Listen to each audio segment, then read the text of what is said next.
Okay, maganda nga po sa inyong lahat. At syempre, andito na naman po ang inyong lingkod sa Ed Rosales po sa WOW Action Balita. No? Maganda nga po Luzon, Visayas, Mindanao. Sa lahat po na nakikinig ngayon sa programang WOW Action Balita, magandang hapon sa inyong lahat. Ano? Mamaya po ay tatalakayin po natin yung mga pangyayari po sa iba't ibang lugar, gaya po ng minahan, ano? Doon sa Antique, yung pagkamatay po ng ilang mga trabahador doon at pangalawang beses na pala yung mga nasabing pangyayari na yan, ano? At ang pangalawa naman ay yung sinasabing pagkakabarel doon sa isang tricycle driver, ano? At dito ay makikita po natin, kaya nga po tayo ay hindi po tayo basta-basta naniniwala doon sa mga hindi po natin nako-confirm doon sa ating mga pag-iimbestiga, no?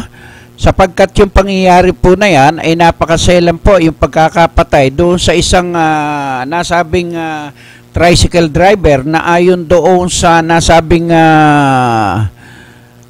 witness o yung nagpapatunay na ito ay set up lamang, no? At 5 pulis ang di umano ay sangkot sa pagkakapatay dito, no?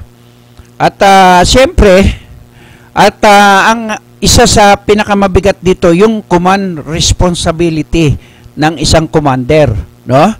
Sangkot po rito yung nasabing si Police Senior Inspector Romel Salazar, no? Kaya po tayo ay nalulungkot sapagkat kung sino pa nga yung tigapagtanggol ng ating mamamayan ay sila pa ang madalas na nasasangkot doon sa mga hindi kanais-nais na pangyayari. No? Nakakalungkot isipin na pulis ang karamihan na nasasangkot doon sa hindi magandang pangyayari. Pagpatay, hold up, panglalamang, kotong dito, kotong doon. Yan po yung pinakamabigat, no? Na kinasasangkutan ng ating kapulisan. Yung pangatlo naman, yung pagkakadiscovery doon sa Tokset na mga ilang daang drum yung sa Amadeo, no? Cavite. At yan po yung sinasabi natin, nakakalungkot na halos karamihan ng lugar ngayon ay punong-puno ng mga kinasasangkutan ng iba't ibang uri ng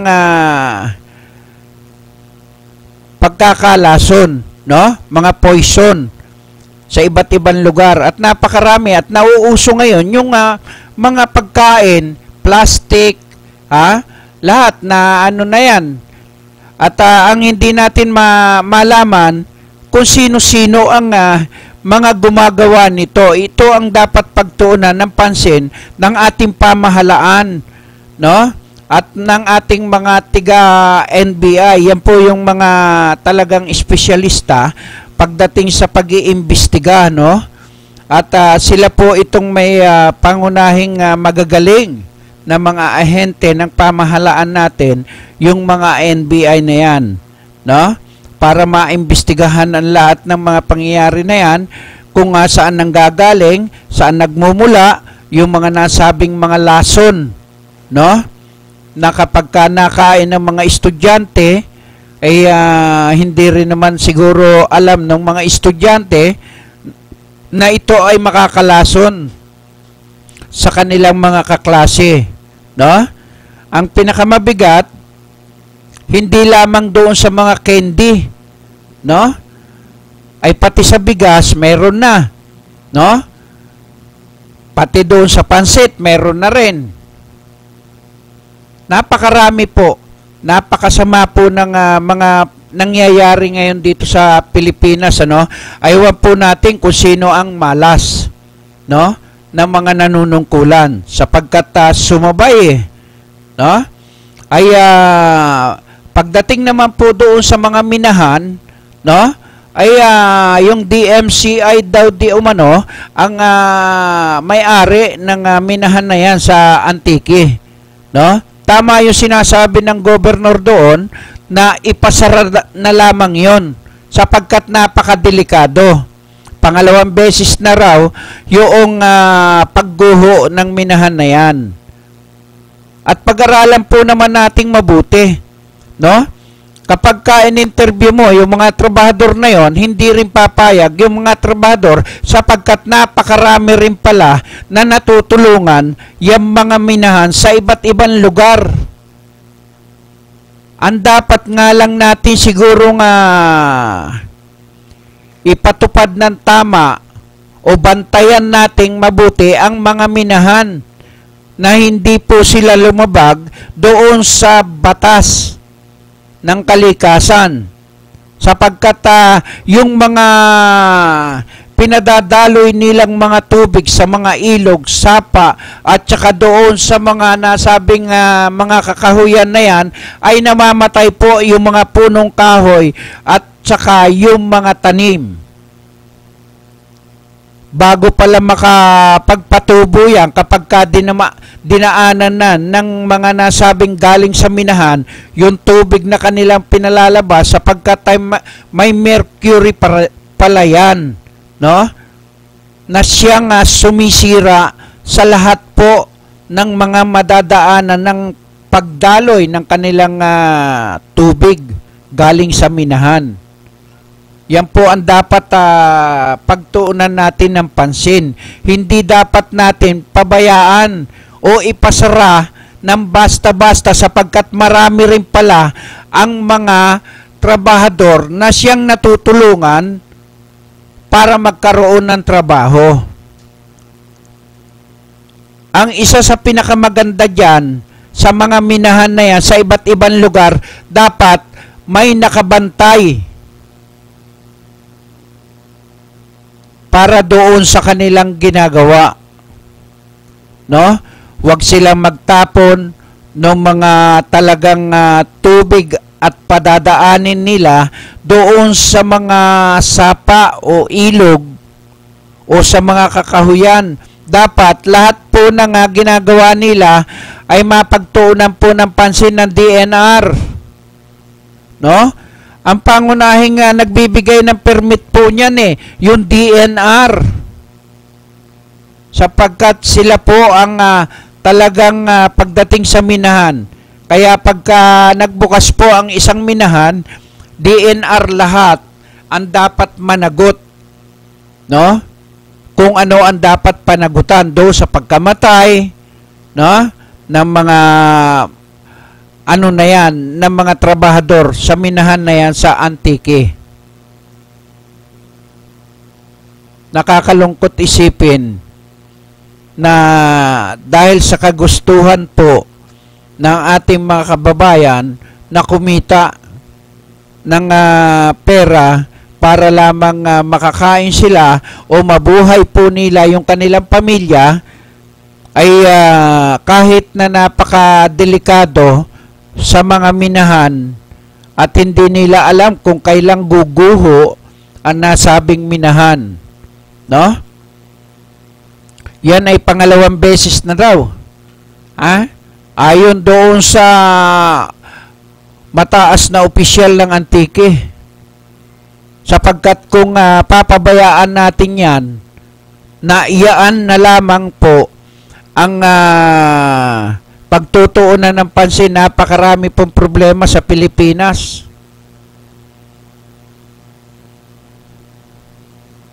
At hindi po natin basta-basta yung mga minahan na yan maipasara. Siguro, pag naipasarado po yan ng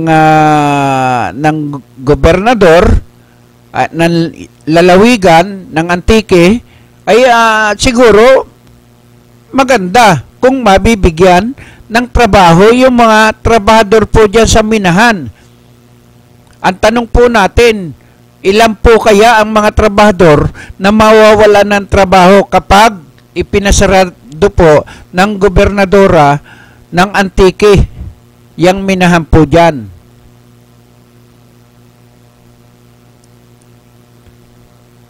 Pero doon naman po sa mga talagang sumusunod sa patakaran ng DNR o ng lahat ng kumukuha ng permit sa nasabing pagmimina na yan, ay siguro mas maganda kung sila mismo ay sumusunod doon sa talagang batas na ipinatutupad sa kanila.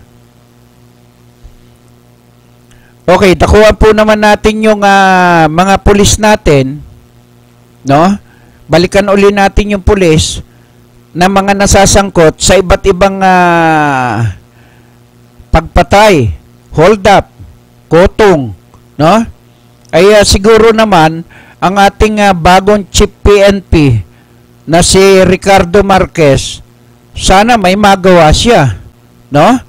At may magawa siyang maganda.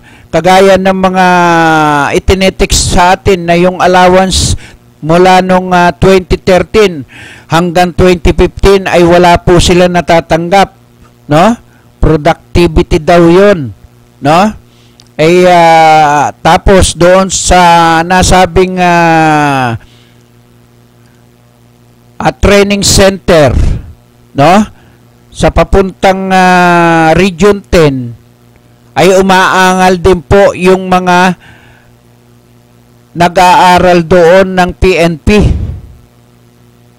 no? O yung nagtre-training ng PNP, sapagkat sinasabi nga nila, aywan ko kung hanggang ngayon ay hindi pa sila nakakasweldo, almost 4 months na raw di umano. Doon sa text na tinanggap po natin sa kanyang mga kaklase ay 4 months na silang hindi nakakasweldo. Oh, di ba? Paano naman po yung kanilang pamilya? Marami po ang dapat linisin ng bagong chief PNP, no? Yung mga nagiging problema doon sa ating mga sweldo o yung allowance ng ating kapulisan, no? Dapat siguro yan ang unang ating hiling sa kanya doon sa Facebook, sapagkat kung tatawag naman tayo para yan ay ma-interview natin ang bagong chief PNP, hindi naman po natin ma-interview yan sapagkat may tigapagsalita po yan, no? At kung aambusin mo naman ng interview yan, hindi naman siguro sasagot yan. Marami po nagiging problema sa ating PNP. Yun lang pagbibigay ng proteksyon doon sa mga illegal terminal ng mga kolorom sa iba't ibang lugar dito sa Metro Manila hanggang sa probinsya. Yan po ang pangunahing problema. Yun nagbibigay ng proteksyon sa mga kolorom na yan. Kaya nga po nagkakaroon ng patayan dito, patayan doon dahil po dyan sa mga bigayan sa mga kolorom. Biruin mo, mas matapang pa yan doon sa mga legal kaysa doon sa mga illegal. Dito lamang sa Pasay, makikita po natin ilang beses na po tayong lumiham doon sa kanilang mga opisina, sa opisina ng mga chief of police, sa opisina ng mayor. Pero hanggang sa kasalukuyan, wala po silang tugon. No? Sasabihin nila, sir, marami po kasi naka-line up para sa interview. O kahit natanungin mo, o kailan ko kayo pwedeng interviewin si mayor? Ay titingnan po natin kung kailan ang schedule po niya pwede. Isa kang public official, mayor ka, wala kang pagkakataon o wala kang oras para lamang tugunin yung mga reklamo na gustong maiparating sa inyong tanggapan. O, di ba? Mas maganda kung ang sinasabi natin, no, ay kung ang sinasabi po natin ay panawagan natin diyan sa mga nanunungkulan na yan, ng mga opisyal ng ating pamahalaan na wala pong ginagawa kundi magpalaki ng kanilang kuwan. O, di ba? Mas maganda siguro kung itong mga ito, ay subukan natin na matanggal yung mga protector ng iba't ibang illegal na yan. Kagaya po ng 1602 na yan. Nagkalat po sa buong Pilipinas po yan. Yung one strike policy at saka no-take policy ay hindi po na ipapatupad yan sa lahat ng lugar natin dito sa bansa. O, di ba? Yan ay panawagan po ng natin, no? Kay Chief PNP Ricardo Marquez, no? Kung hindi po nagkaroon ng pagkakataon na maupo si Espina doon sa pinakamataas na posisyon at nandoon na po siya, ay hindi siya nabigyan ng pagkakataon na siya ang umupo bilang Chief PNP, no? Talagang ganon, no? Kung walang tiwala sa iyo ang ating presidente, hindi ka maupo diyan. Ang tanong po natin, sino po ang magiging NCRPO? Oh, di ba? Sana maging NCRPO yung walang batik, no? Wala rin naging problema at wala rin silang pandemanda para nang sa ganon, kagaya po ni Marquez, no? Na ating pong bigla na lamang umupo sa pagka-Chief PNP, no? 2-star general, pagkatapos naging 4-star general, nag-jump, ano? Ay pwede pala yung ganon. At kapag ganon pala ang mga kagustuhan ng presidente, magagawa pala yon. Kahit 1-star general ka, pag umupo ka, 4-star general, pwede pala. Oh, di ba? Congratulations kay Ricardo Marquez, ang bagong Chief PNP. Pero doon sa hamon ko po sa inyo na sana ay ang unahing pagtuunan po natin ng pansin yung productivity o yung mga allowance mula 2013 up to now. Ang mapagtuunan po ninyo ng pansin. Ang pangatlo ay yung pangalawa ay matanggal po ang lahat, no, ng mga walang ginagawang mga hepe ng bawat lugar o lungsod. Kagaya po ng Pasay, wala po namang walang magandang mga proyekto o project sa kanyang nasasakupan. Ang Maynila, ganun din po, no? Ang Muntinlupa at saka yung Las Piñas at Taguig, idamay nyo na po pati yung Pasig. Nasibakin ang lahat ng nasabing mga hepe na wala pong ginagawa sa kanilang mga pwesto. Kagaya ng pagkakakuha di umano na isang Bombay ang nakuhang patay nung isang araw doon sa nasabing Pasig, doon sa may floodway, no? At pagkatapos, atin din pong ipinapanawagan yung pag-checkpoint, no, ng ating kapulisan. Pero mo, 2 pulis lang, mag-checkpoint, 2 pulis, nakasibilyan, pagkatapos lahat po ng dumadaan, nakabisikleta, naglalakad, kinakapkapan, ang bulsa, pati bag. O grabe kayo. Bawal na bawal po yan sa batas po. No? Hindi pwedeng kapkapan ang isang tao. Dapat titingnan nyo lamang, pabubuksan nyo mismo sa kanila, at kayo namang mga sibilyan, wag po kayong papayag na sila mismo ang magbubukas ng inyong bag o ng bulsa at dudukutin yung bulsa ninyo para tingnan kung ano laman ng bulsa ninyo. Huwag po kayong papayag. Bawal po yan. Wala po silang karapatan, kahit checkpoint po yan. Kung may kahinahinala na gusto nilang makita o may tawag sa kanila, tsaka lamang po sila, makikisuyo sila. Pwede po ba pakibuksan ho yung bag? Pwede po ba pakibuksan naman yung inyong bulsa para makita lang po natin kung may laman na drugs o anuman ang nilalaman po ng inyong bulsa. Pero pati wallet, tinitingnan daw. No? Bakit nauuso na naman po yan? Diyan po yan, nakita po ng mga residente po ng Pasig sa may bunga.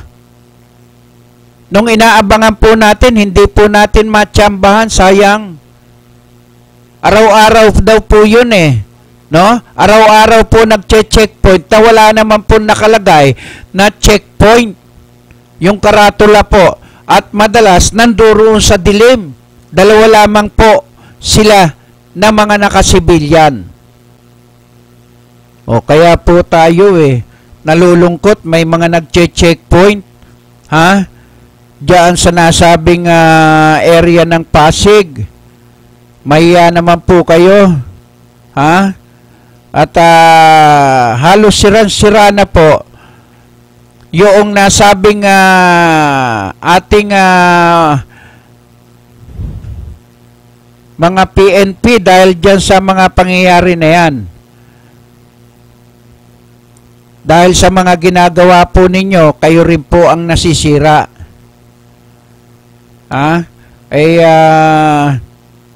Tingnan nyo, hanggang sa ngayon, wala na pong nagtitiwala halos sa inyo. Lalo dyan pagdating sa ating kapulisan. Hindi na natin malaman kung sino ang lalapitan natin. Kung lalapit pa ba tayo sa ating pulis o hindi na. Ganyan ang nangyayari. No? Ay siguro dapat matuto na po tayo. No? Matuto na po tayo para nang sa ganon ay malaman po natin, no? Kung yung ginagawa po nila ay mas maganda. O, di ba? Nakakalungkot isipin na ang ating mga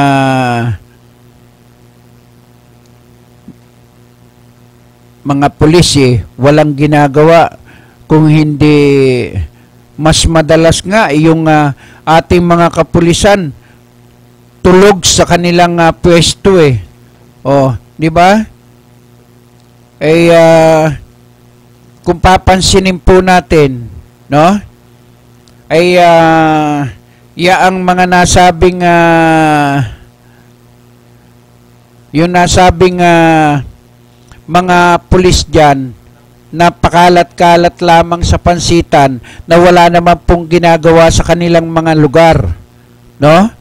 Ay yan po ang nakakalungkot, no? Ali, subukan mo nga tawagan itong hepe ng Pasig Police. Alamin nga natin ito kung pwede na nating 392-9345. Tingnan mo kung tama ito. At para na sa ganon, wala. Okay. Hahanap tayo, no? At kasi yan po yung ating no? At itong mga nasabing na to ay patuloy pa rin, no? Patuloy pa rin tayo doon sa ating mga panawagan na kung maaari ay subukan mo nga tawagan itong 551-3316 kung pasa ito. Kung Oo. Kung 0917-551-3316. No? Kung pwede nating ma-interview yung hepe ng Pasay Police.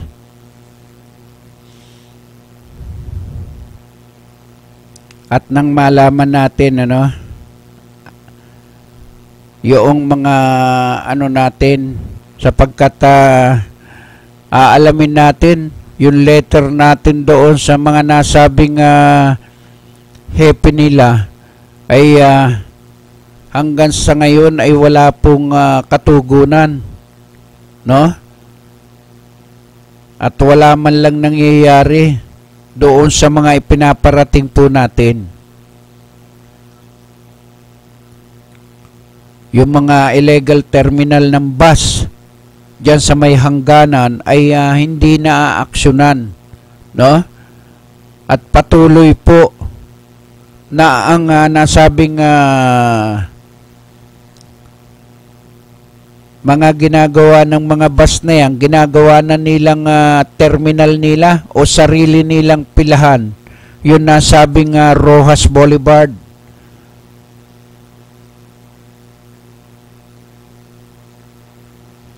Na hanggang sa kasalukuyan ay yung ating panawagan pa rin sa kanila ay hindi po nila natutugon.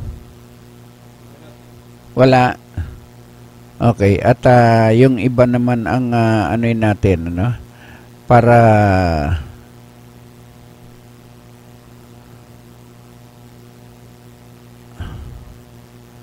teka, Okay, at bago tayo magpatuloy ng ating programang Wow Action Balita, mag-commercial muna tayo. Huwag po kayong bibitaw, muli po tayo magbabalik pagkatapos po ng ilang paalala. Go.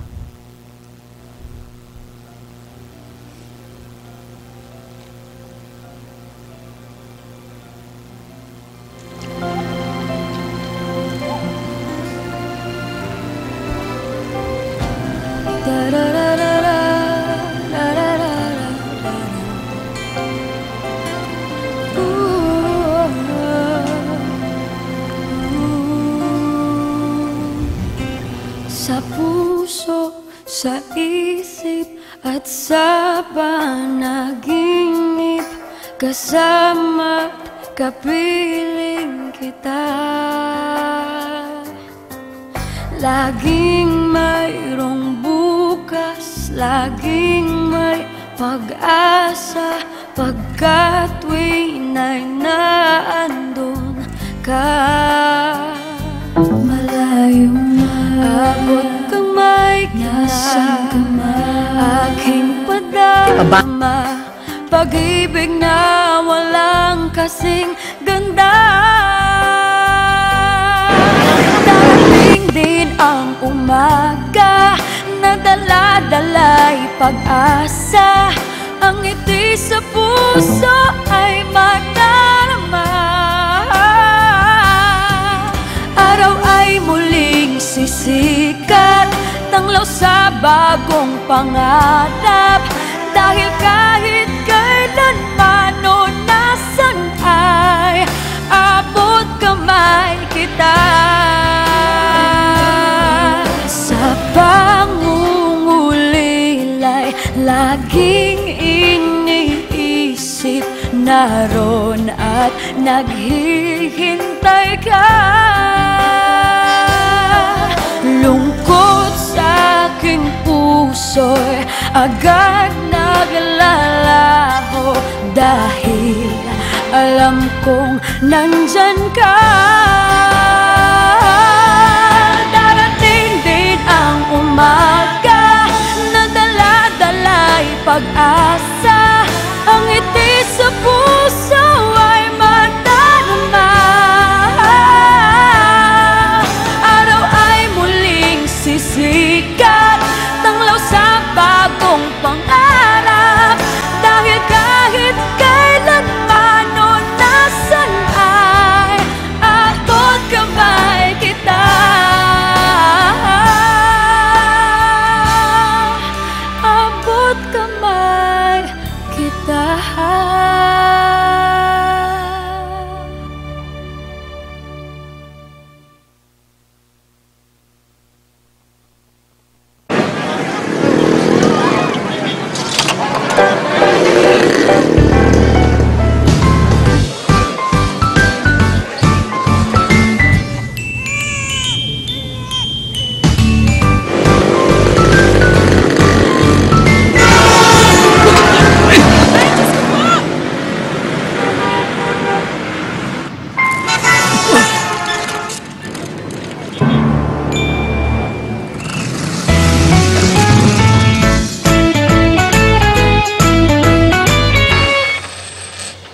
Bilib kami sa'yo.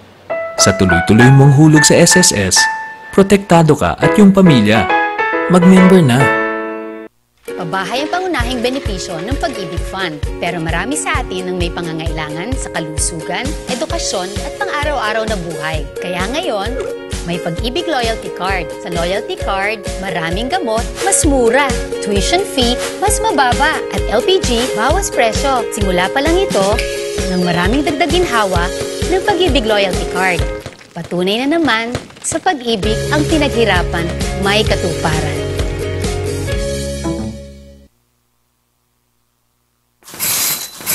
Eto na, kalusugang pangkalahatan. Binibigyang halaga nito ang pagkakaroon ng PhilHealth Card ng bawat Pilipino. Kapag may PhilHealth Card, tiyak na makakatanggap ka ng maayos na serbisyong pangkalusugan. Di na problema ang pagpapagabot sa ospital. At kahit si tatay lang ang miyembro, ang buong pamilya kasama sa benepisyo. Kaya dapat may PhilHealth Card tayong lahat. Mag-enroll na sa pinakamalapit na PhilHealth office.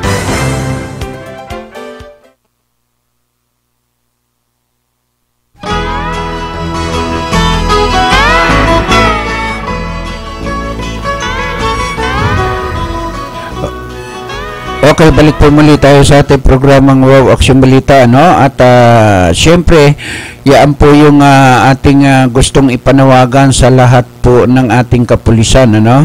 Maging sa Pasay, hanggang doon sa Pasig, ano?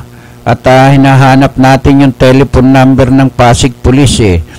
At gusto nating maiparating dito sa hepe ng Pasig Police. Subukan mo nga kapain dyan yung hepe ng Pasig Police o kaya yung mayor ng Pasig mayor ng Pasig na si Maribel Eusebio, yung telepono para maipasibak natin yung nagche-checkpoint, kinakapkapan yung mga tao na dumadaan. Grabe naman yan. Siguro walang-wala na yun, no? Kaya pati yung mga bulsa ng may bulsa, pati pitaka ng may pitaka, ay kinukuha at tinitingnan. Paano kung alimbawa merong perang makita doon at kursunada, sasabihin, oh, nang hold up ka, no? At nakakatakot, no? Nakakatakot yung mga pulis na ganon, na halos walang magawa sa kanilang walang magawa sa kanilang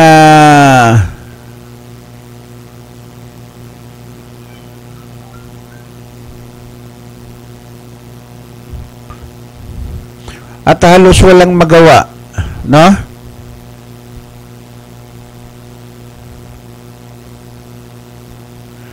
Walang magawa sila sa buhay nila kundi yung makita nila yung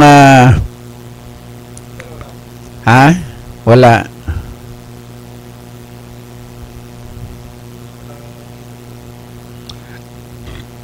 Pasig Police lang?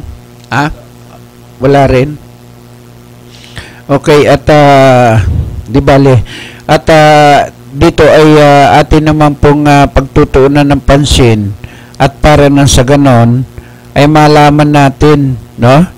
Yung mga ginagawa ng ating mga kapulisan, tama po ba yun na ang mga naglalakad at yung mga nakabisikleta ay kinakapkapan, no?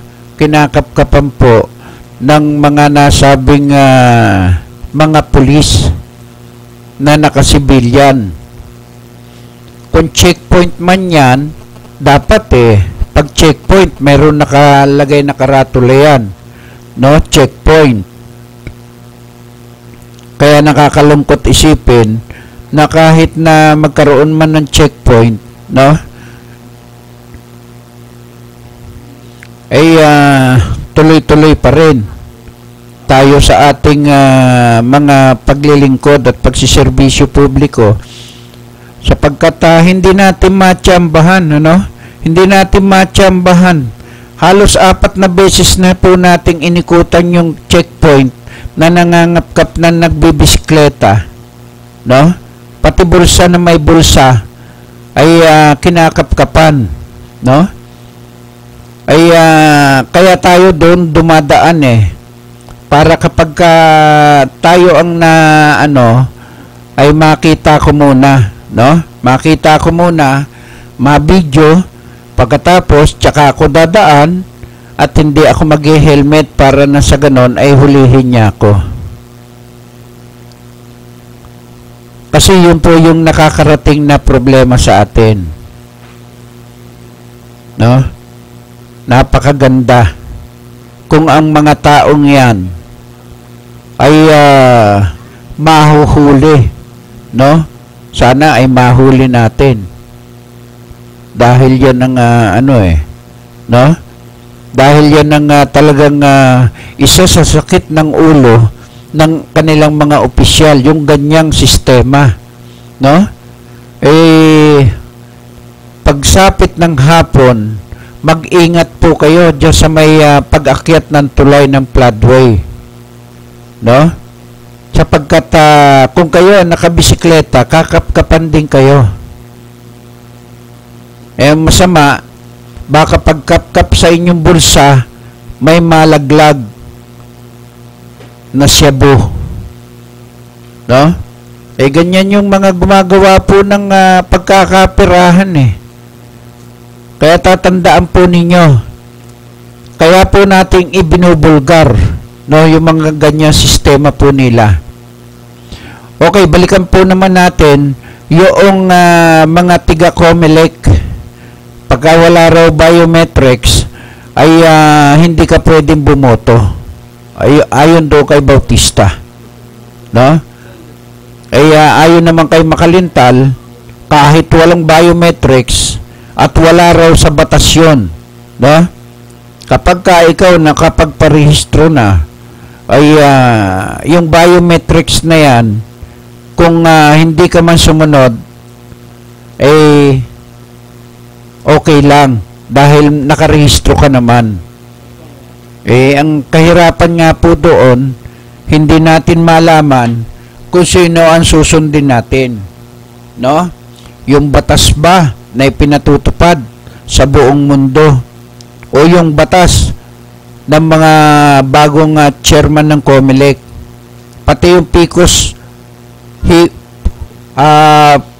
machine ay yan pa rin ang kanilang gagamitin yata. Alin sa dalawa, aarkila o bibili, no? Aba, bilyon ang halaga niyan Tapos may nag-offer naman na Pilipino at napakamura, 20,000 lang, pinatest sa kanila, ay yan po yung naman ayaw naman nila. Mura lang yon, tinesting nila, gumagana. Bakit ayaw ng mga tiga COMELEC? Bakit? Maliit po ba ang magiging pakinabang ng COMELEC? Kasi ang COMELEC, no? Ito ay saganang akin lang po ito, sa aking imahinasyon. Kapag ka dumarating po ang nasabing eleksyon o yung pagpaparehistro ng mga tatakbong kandidato, yung mga grupo-grupo, no, na walang kakayahan, talo ka na. Wala kang kakayahan Sabi nga yung bawat botante, 3 piso ba? Ang bawat isa, kung ilang milyones tayo, yun ang kukwentahin, no? Kukwentahin agad, times 3. Ngayon, kung mayor, ganun pa rin, times 3 pa rin. Kung kagawad, konsihal, times 3 pa rin, no? Siguro ganun ang bilang nila. Pagkatapos sa PICOS machine, times 3 din siguro. Kung ang halaga ng PICOS machine ng isang makina ay 20 million, ay paano si ako? Paano si Kuwan? No? Marami po yan, no? ay sana hindi na po magkaroon ng problema yung mga PCOS machine na yan. Dahil kapag yung PCOS machine na yan ay nagkaroon na naman ng problema ng mga tatakbong kandidato, problema ng mga bumoto, no? Biruin mo, sila lang ang may kakayahan para pumili ng gagamitin. Bakit hindi po yan ipabid sa taong bayan? No? Kung sino po ang may kagustuhan at kung sino ang may kakayahan na ipabid. Wag naman yung sa smart lang, no? Porque malaking kumpanya, hindi na po kailangan yon. Ang importante po rito, no? Kapag tinesting ninyo at gumagana at maganda, ilang minuto lang o segundo, ay napapagana po yung inyong boto. O yun, ba't hindi po natin kunin yun? Kunin na po ninyo para na sa ganon ay makamura po tayo sa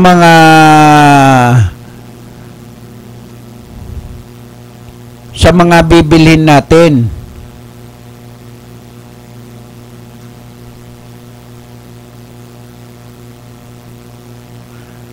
Para tayo ng ating bibilhin, no? Ng mga PCOS machine. Hindi yung PCOS machine yan no? At yan po yung gusto natin, ano?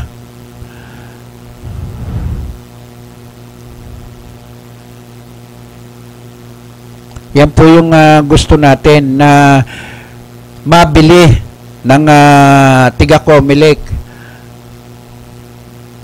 Nasa ganon ay walang maging problema.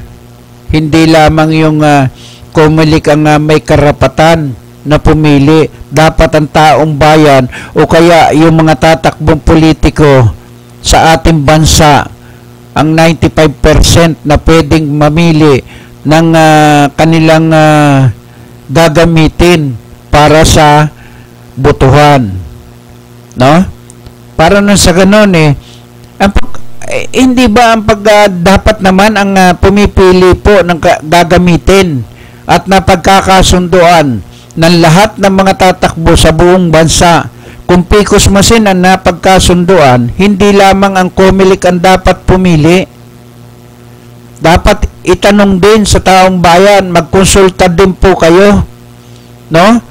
Kung halimbawa 40 million o 25 million ang halaga ng isang makina ng PCOS machine, tapos ang kalaban 20,000 lamang. Bakit ayaw po ng mga tiga Comelec? Samantalang pwede naman po yun. Isang araw lamang po yung nasabing botohan. O bakit? Dahil ba wala kayong kasunduan? O wala man lang konsumisyon? Yan po yung tanong po ng programang ito. No? Dapat nakukonsumin na po tayo konsumisyon dito, konsumisyon doon. No? Pagdating ng parehistruhan, konsumisyon pa rin. Pagkatapos ng parehistruhan, no? At araw ng botohan, konsumisyon pa rin ang lahat ng mga botante. Tingnan natin. Kung hindi totoo yung sinasabi po natin, taon-taon na lamang po kapag nagkakaroon po ng botohan, ang pinakamalaki ang problema rito, yung mga botante po, kung saan po nila kukunin at hahanapin yung nasabing kanilang mga pangalan. Diba? Ako lamang po nagparehistro po ako ng napakatagal ng panahon. Nakalagay doon sa una kong dokumento ay Eduardo. No? Ang middle initial ko ay yung Orminita. Tapos yung aking yung pangalan ko mismo, yung palayaw ko, yung Ed, yun po yung inilagay po nila. No? Pagkatapos sasabihin sa akin, ay sir, ang sinusunod po namin kung ano po yung nakalagay at doon sa una nyo pong application. O yun nga ang unang application ko eh. O Eduardo. Bakit kapag ka bumoboto po ako lumalabas po Eduardo? Pero doon sa aking ano po ay Eddie. O yun po yung pinakamalaking question mark na matagal ko na pong gustong itinatanong ko madalas ay sasabihin ng tiga Comelec ay hindi po panahon ngayon para magparehistro uli kayo. Hindi po panahon ngayon para kayo baguhin. Wala po kaming karapatan na baguhin po yan. Gumawa muna kayo ng legal. At para na sa ganon ay maibago natin. Pero mag-aantay po kayo kung kailan po magkakaroon uli ng registration sa Comelec. Bago nyo po mabago yan. O di ba katarantaduhan yung mga sinasabi po ng mga opisyal ng Comelec? Di ba kalokohan po yung sinasabi nila?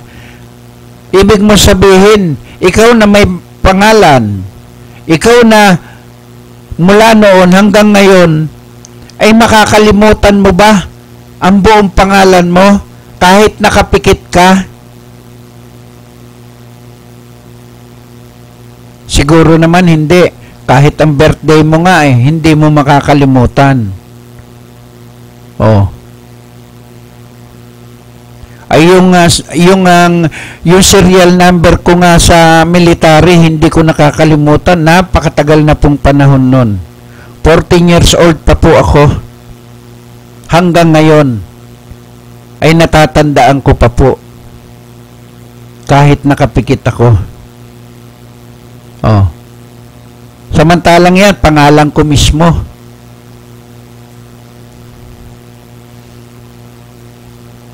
Diba? Napakahirap. Kapag ka nagtatakda ang Comelec, sila po yung nasusunod. Hindi po yung taong bayan ang dapat masunod. Baliktad no? Dapat may konsultasyon, no? Sa taong bayan. O kaya, pagka pumunta sa barangay, bawat barangay, o kagaya niyan, pupunta ka pa ng mall. Ha? Pupunta ka ng mall para lang baka pagpa-biometrics. Samantalang may bawat barangay naman po. O, di pumunta po kayo sa bawat barangay. O, di ba? Ba't kailangan pumunta po kayo sa mall? Para ma-accommodate yung mga tao? Katarantaduhan yon, no? Katarantaduhan po yon. Samantalang sa bawat barangay, no? Kahit po maghapon pa yan dyan, sa bawat barangay, malapit lang. Hindi na yung malaki pa ang pamasahing aabutin nila. Wala na nga mga trabaho yung iba dyan. Gagastos pa ng ganon. Sa kagustuhan lamang na makaboto dito yung mga tao sa 2016. Pero ang ginagawa po ng tiga Comelec ay hindi na po nabibigyan ng pagkakataon yung gustong bumoto. No? Dahil kumisan, nakapagpa-biometrics ka, tapos ibahin na naman yung lugar at marambol na naman yung mga pangalan, no? Magpapa-biometrics ka, kasabay mo yung asawa mo, kasabay mo pa rin yung pagboto mo, pati mga anak mo, pati mga manugang mo. Pero pagka boboto na po kayo kung saan-saan napupunta po yung mga pangalan, samantalang sabay po kayo nagparehistro. Oh, di ba? Samantalang nung magparehistro, andyan.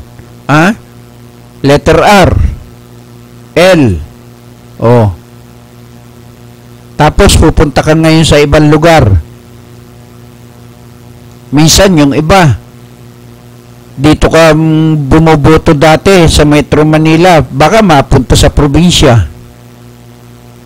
Oh, hindi ba mas maganda kung yung mga tiga bawat barangay, halimbawa tiga may bunga ako. Oh, bakit ilagay mo may bunga? Hindi yung papupuntahin mo pa sa ibang lugar. Minsan napupunta sa ibang eskwelahan. Napakahirap, no? Mahirap maging botante. Mahirap din namang hindi ka bumoto. Dahil sila po mismo ang magsasabi na ang hindi boboto ngayon at hindi magpaparehistro ay hindi na makakaboto kahit kailan. O, tingnan mo. 'Di ba? May batas po bang ganon? Ang batas po ba natin na dapat pilitin po natin yung mga tao na bumoto kung ayaw bumoto? O, halimbawa, ayaw ko na yung eleksyon na to bumoto. Bakit pipilitin nyo ako?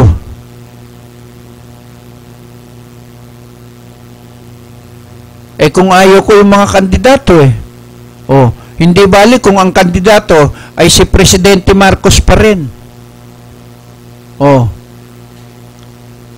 Yung mga kakandidato ngayon sino-sino po ba ang mga tatakbo ngayon? O, kagaya ni Mar Rojas. O, si Grace po. Chis Escudero. Binay. No? Ewan ko kung si Duterte tatakbo din. Ha? Marami pa yan. Marami pa po yung maglulutangan. Kagaya ngayon, hindi lamang po nila makasuhan ng nasabing plunder o overpricing itong si nasabing Vice President sapagkat ito ay aktibo pa sa kanyang pagiging Vice President, ano? Sapagkat ang Vice President may immunity pa no? Parang kumbaga antayin muna nating mag-resign, no? Para pag-resign niya, nakasampa na agad ang kaso. Ako, sa pakiwari ko dito sa programa ko, no? Dito sa programa po natin, no? Ay aantayin lamang po yan na makapag-resign at makapag-file ng candidacy. Itong lahat ng mga kalaban sa politika at sa politiko. Pagka hindi naging totoo yung sinasabi ko na pag-resign ng nasabing Vice President, diyan papasok ang kabi-kabila ang problema. Tandaan nyo yan. Halimbawa na lamang, ito yung naglalaro lamang po sa isipan natin. Lahat po ng kalaban nila, may kasong nakahanda po dyan. Tiyak na po yan. At kung si Binay, ang Vice President, natatakbo ng pagka-presidente ay makakasuhan po, malamang, bago sumapit ang bilangan ay siya ay malabasan ng nasabing problema ng iba't ibang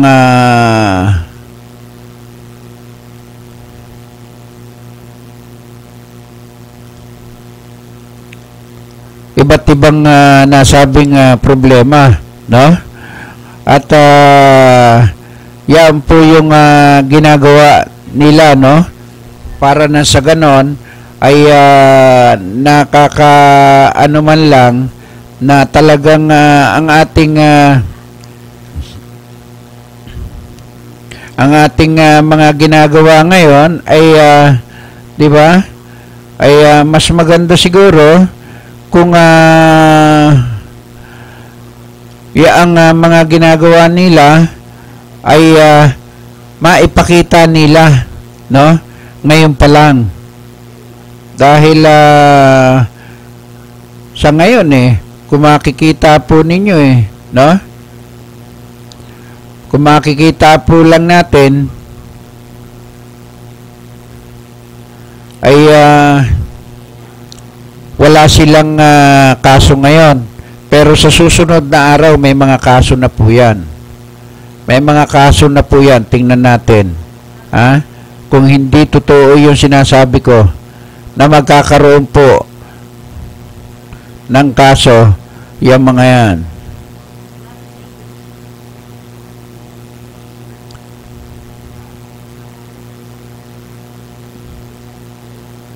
Na magkakaroon po ng kaso yung mga yan.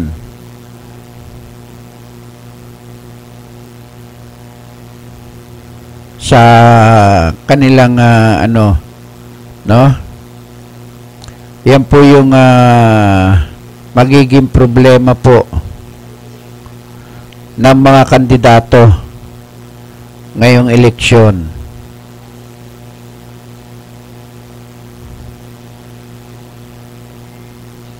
Kaya patuloy po natin, no? Pagpatuloy po natin yan, mga ginagawa po ninyo, para na sa ganon, lahat po ng mga tatakbo ngayong kandidato ay talagang makita na po natin, no? Makita na po natin talagang iba iba na po ngayon, no? Ibang-iba yung mga nangyayari ngayon.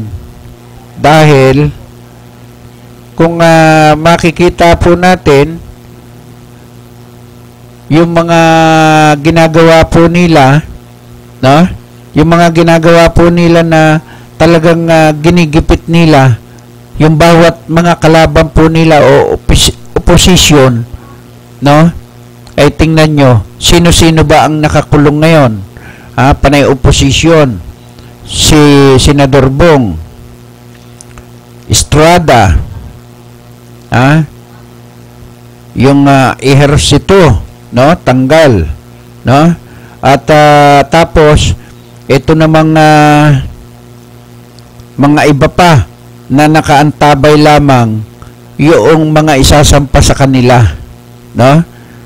Kasi may immunity, aantayin po yun. Pagkatapos ng kanyang resignation para sa pagpapile ng kanyang candidacy, so lalabas yan, no? Paglabas niyan, dyan po magkakaroon ng problema ang mga Binay. Pagkatapos, diyan naman po, dito naman papasok po yung sinasabi natin na hindi po papayag ang grupo naman ni Mayor Joseph Estrada na wala siyang manok na tatakbo sa 2016. Maging si Pinoy, no? Lahat po sila. Kaya malamang kapag ka nakasuhan, ito sinasabi ko na po sa inyo, kapag nakasuhan po ang Vice President, malamang ang tatakbong pagka-presidente ay si Erap. Antayin nyo po. Antayin nyo po na yaan ay sumapit po yung candidacy ng mga pagpapile ng candidacy, yung mga lahat ng mga tatakbong politiko. Antayin nyo po yan. Abangan nyo at mangyayari po yan. Okay, doon naman po sa mga reporter po natin doon sa buong Camarines Norte o sa buong Bicol Region, no? At kumusta po yung ating chief reporter na silawin dyan, no? Balita ko bababa sila pagkatapos ng buwan na to, no? Bababa sila at dito nila i-broadcast yung mga nasabing mga magagandang issue doon sa buong Bicol Region, no? Kaya kayong mga tiga Bicol, ay magandang hapon sa inyo dyan, at siyempre lagi po kayo mag-ingat, no? Lahat po ng mga reporter, na ating mga kasamahan sa hanap buhay. Ingat po kayo, no? Sapagkat malapit na po ang pag-filing ng candidacy, no? Ilang buwan na lang po 'yan. Pagkatapos nakita nyo naman po ang patayan po sa bawat mga barangay captain ngayon, no? Kabi-kabilaan na po 'yan.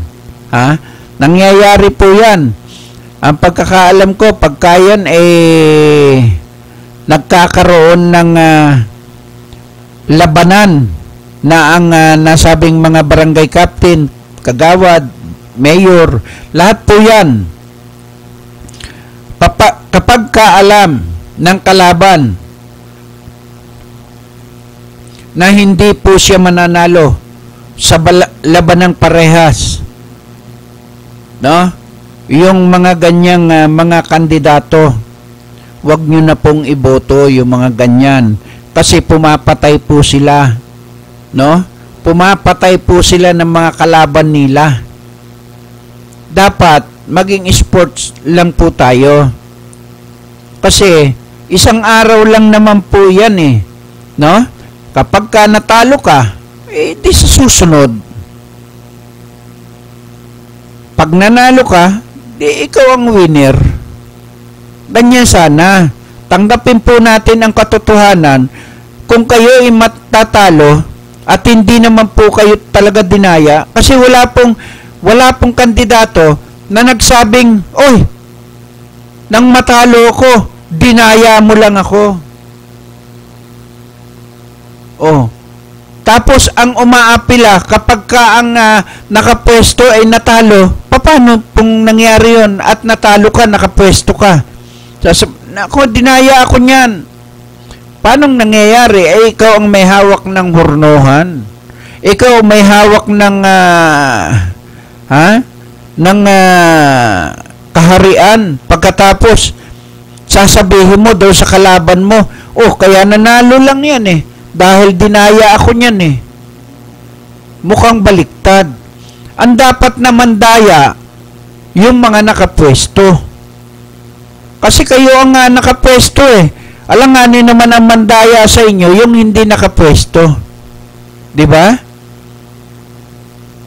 Basta ang programang ito, naniniwala ako doon sa kasabihang kung sino yung talagang gusto ng taong bayan o ng kanyang mga residente na huwag silang palitan, yan po ang isa sa pinakamaganda. Alam niyo kung bakit? Kapag sa lugar mo mayroon lalaban sa iyo at ayaw naman ng mga residente na ikaw ay maalis sa pwesto, natural lang ipaglalabang kanila. Di ba? Yan po ang isa sa mas maganda na ilinalabang kayo ng mga residente at mga botante po ninyo sa inyong lugar. No? Kaya doon sa mga kandidato po sa buong Bicol region, magandang hapon sa inyo, no? Sana lahat po na maganda at malinis ang hangarin ng mga tatakbo diyan sa buong Bicol region. Kayo sana ang manalo. Yung mga marami pong mga ginagawa, no? Kagaya ni Governor Egay Talyado, Secretary Velas, no? Kapag ka may lumalapit daw dyan sa nasabing gobernador na yan at kay Secretary Velas, hindi po nagdadalawang salita. At napakarami daw di umano ng mga proyekto dyan sa buong Camarines Norte. Taong bayan ang nagpapatunay po niyan na itinetext po sa atin dito. No? Kaya yan ang isa sa dapat yung maganda ang layunin kagaya po ng ginagawa nila Secretary Velas Nicodemus Villas at saka ni Governor Egay Talyado at sa kanyang mga grupo, yan po ang wag nyo pong kakalimutan, no? Lagi nyong tatandaan na lahat po ng mga kandidato, wag po tayo basta-basta maniniwala doon sa mga matatamis nilang mga sinasabi, no? Kung itong taong to na nanunungkulan noon hanggang ngayon ay marami naman pong ginawang mga project sa inyong lugar at hindi po kayo napapahiya kahit ano pong paninira sa kanya, alagaan natin siya, no? Kayo lang ang pwedeng pumigil na mawala po sila sa pwesto.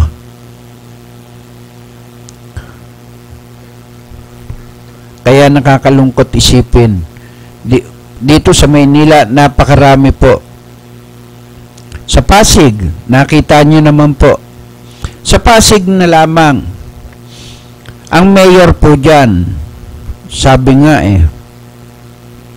ang mayor dyan noong araw, yung lalaki, si Mayor Enteng Eusebio. Sumunod, yung babae, no? Pagkatapos po ng babae, ng mag-asawang Enteng Eusebio, yung anak naman po, si Bobby Eusebio. Nang matapos